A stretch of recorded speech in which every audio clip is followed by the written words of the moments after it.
কথা কি কারণে পছন্দ হয় না? কারণ ওইটা নিয়ে আওয়ামী লীগ রাজনীতি করে কারণে। যদি না আসে আওয়ামী লীগ নির্বাচনে, এটা কিন্তু আন্তর্জাতিক অঙ্গনে এই নির্বাচনে কিন্তু প্রশ্ন উঠবে।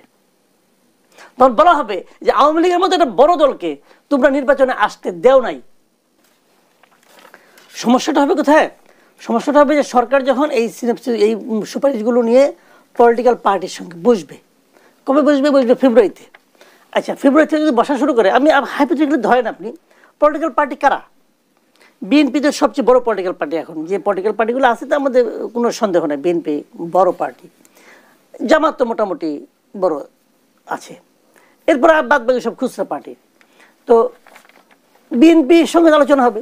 আর টেকনিক্যাল প্রবলেমটাকে দেখেন, বিএনপি কিন্তু আরো 2 বছর আগে একটা সংস্কারের প্রস্তাব দিয়ে রাখছে। 2 বছর আগে তারা একটা দফায় উঠে এসেছিল। এখন তাদের সংস্কার প্রস্তাবটা কিছুই না, আর আপনার এই সমস্ত নাদান লোকদের দ্বারা করা সংস্কার প্রস্তাব এটা বিশাল কিছু। সংবিধান সংস্কারের প্রস্তাব দিয়ে আসছে কে করছে? একটা আমেরিকান ভদ্রলোক। ওইখানে তো কনফ্লিক্ট অফ ইন্টারেস্ট। এই সরকার জানেই না কাকে দিয়ে কি কাজটা করাইতে হবে। সংবিধানে আমূল পরিবর্তনের আমূল পরিবর্তন করবে, আমার কোনো সমস্যা নেই। আমূল পরিবর্তন আলোচনা হবে, প্রত্যেকটা পয়েন্ট আলোচনা হবে। বিএনপি আলোচনা করবে না? বিএনপি দলের নাম কি? বাংলাদেশ জাতীয়তাবাদী দল, ঠিক তো? সংবিধানের মধ্যে একটা জাতীয়তাবাদ একটা ছিল, ওটা আপনি ফেলাই দিয়েছেন। বিএনপি দেখবে যে জাতীয়তাবাদ শব্দটা এরপরে তার দল ছাড়া আর কোথাও নাই। বিএনপিকে নাচতে নাচতে এটাকে মানিয়ে নেবে না? বিএনপিটা কি পাগলা করতে কামড়াইছে?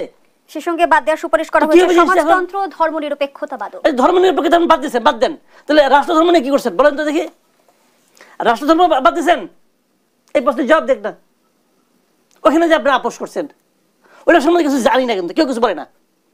আপনি যখন ধর্মনিরপেক্ষতা বাদ দিয়েছেন, আপনার পছন্দ হয় না। পছন্দ হয় না ভালো কথা। কি কারণে পছন্দ হয় না? কারণ ওইটা নিয়ে আওয়ামী লীগ রাজনীতি করে। ঠিক আছে, আপনি বাদ দেন, ধর্মনিরপেক্ষ রাখবেন না। আপনি আমেরিকান নাগরিক, আমেরিকাতে ধর্মনিরপেক্ষতা নাই।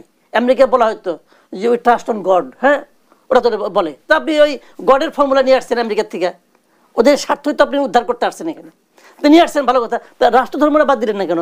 পেদানির ভয়ে ওটা বাদ দিলেন না কে? ওইটা নিয়ে কোনো কথা নাই কিন্তু।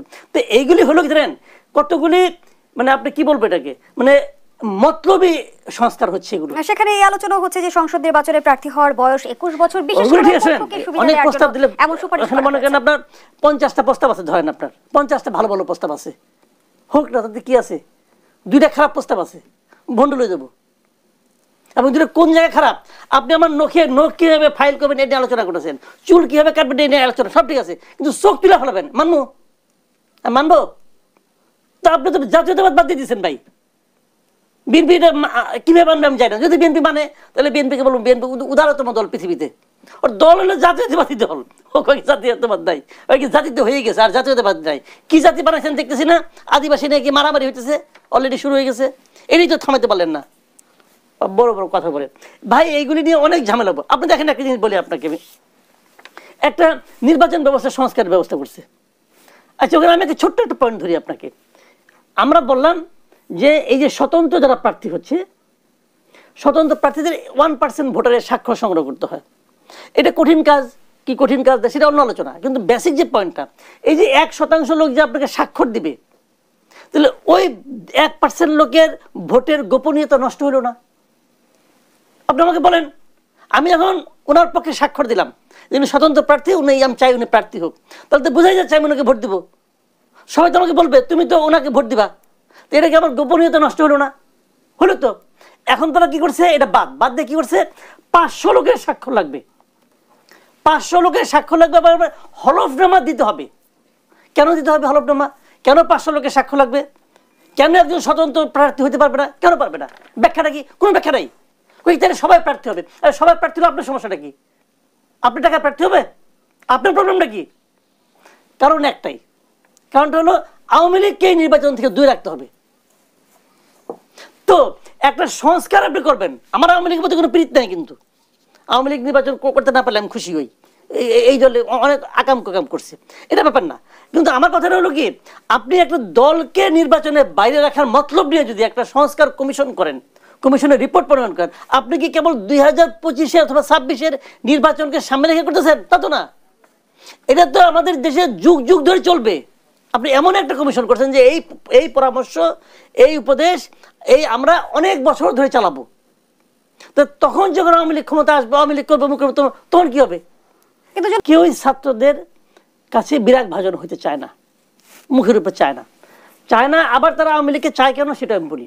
ধরেন এই নির্বাচনে যদি আওয়ামী লীগ অংশ না নেয়, ধরেন আওয়ামী লীগ অংশ নিল অথবা নিল, আমি বিএনপির কথা ধরি, বিএনপিতে কোনো লস নাই, বরং বিএনপি চায় আওয়ামী লীগ নির্বাচনে আসুক।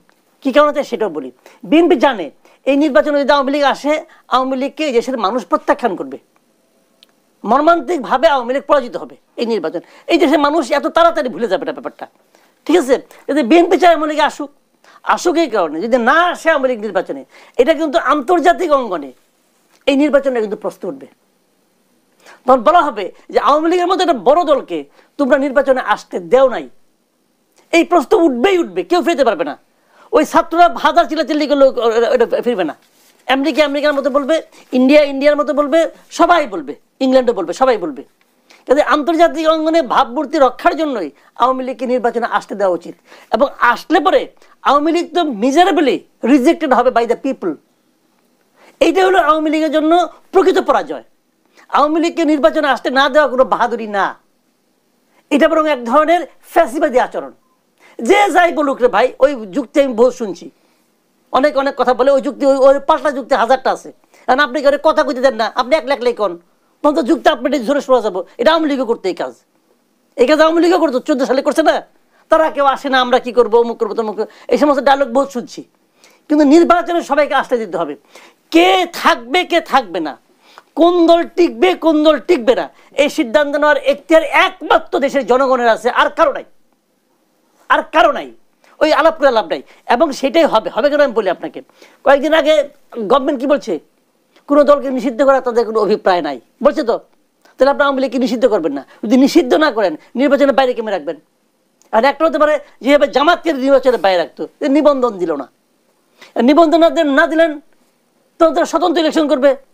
এখন যদি স্বতন্ত্র যাতে না করতে পারে, এই জন্য এই বদিউল আলম মজুমদাররা নকশা আদায় করছে একটা, যে 500 লোকের সিগনেচার লাগবে, হলফনামা দিতে হবে, যাতে সবাই ভয় পায় যে আমি হলফনামা দিলে তো আমার স্টুডেন্টরা পিটাবে। এই সমস্ত হচ্ছে। এগুলি ভাই মানে এগুলি আলটিমেটলি প্রকৃত নির্বাচনে জোয়ারটা আসবে না, এবং কই ভাইসে গেছে দেখেন ভাই। এদেশের মানুষের ফিলিংসটাকে আপনাকে ফিল করতে হবে। ওই ঢাকায় বসে বসে দেশকে নিয়ন্ত্রণ করবে, দেশকে বুঝবেন, এত সহজ না। দেশের মানুষ অন্যরকম ভাবে। বাংলাদেশের মানুষ প্রতিহিংসাপরায়ণ মানুষ না। আওয়ামী লীগ অনেক চেষ্টা করছে। আওয়ামী লীগ তো বিএনপির এসে বলেন আপনি, জিয়াউর রহমান, তারা আওয়ামী লীগ বানাইছিল কি? পাকিস্তানের চর বানাইতে পারছিল? জামাতরে দরজাই খুলতে দেয় না, অফিস খুলতে দেয় নাই, শেষ দিন এসে নিষিদ্ধ করছে। জামাতকে থামাইতে পারছে? জামাত আরো শক্তিশালী হয়েছে, বিএনপি আরো জনগণের কাছে গেছে, জিয়াউর রহমানকে মানুষ আরো বেশি হৃদয়ে ধারণ করছে। যত বাংলাদেশের মানুষের নিয়মই হলো, যাকে আপনি অত্যাচার করবেন, যাকে টর্চার করবেন, মানুষ তার পক্ষে চলে যাবে। এটাই বাংলাদেশ।